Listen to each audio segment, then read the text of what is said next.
பழனி என்னப்பா பண்ற? வீட்டுல தீபாவளி அரைச்சி முறுக்கு மாவு இருந்துச்சு. அது பசங்க மழை வரதுனால செஞ்சு விடுமான்னு தெரிஞ்சுல முறுக்குச்ச பார்த்தா காணும். அதனால கொஞ்சோண்டு மாவு எடுத்து லைட்டா உப்பு போட்டு காரத்தூள் கலர் பவுடரு 3 போட்டு மீறி பிசைஞ்சுக்கிட்டேன். பிசைஞ்சிக்கிட்டு சரி என்ன பண்றதுன்னு யோசனை இருந்ததுன்னா அப்புறம் அந்த கரண்டி சாப்பாடு கரண்டி இருக்குல்ல அதை போட்டு இந்த மாவுல கொஞ்சம் தீர்த்துனா காரசம் வெளியே வருது பாருங்களேன். காரசம் பேர் உங்களுக்கு வரும். வருதா? ரெடி பண்ணி வச்சிட்டு காட்டுங்க. ரெடி பண்ணிட்டு பாங்களேன். வாவ், நல்லதாமா இருக்கு. சூப்பரா இருக்கும். சாப்பிட்டு காட்டுங்க. இது வந்து தாளிக்கணுங்க. தாளிச்சா சாப்பிட டேஸ்ட்டாக நல்லா இருக்கும்.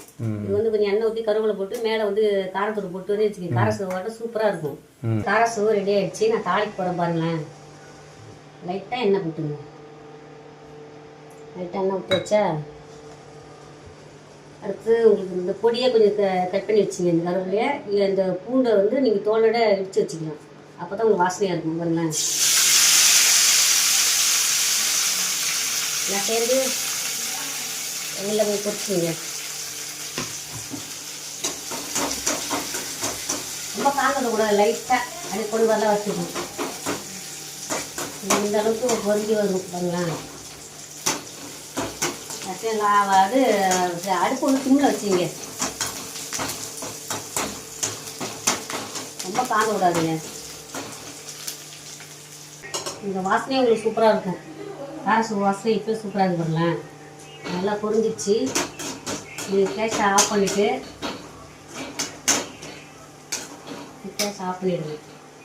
இந்தமாரி நீங்கள் வந்து மேலே ஆட் பண்ணிக்கலாம். மேலே ஊற்றிங்க.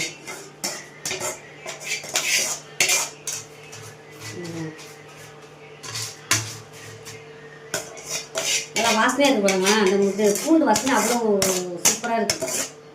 அவ்வளோதான். எங்களுக்கு காராசவு சூப்பராக இருக்கு பாருங்க. காராசவு ரெடி ஆயிடுச்சு.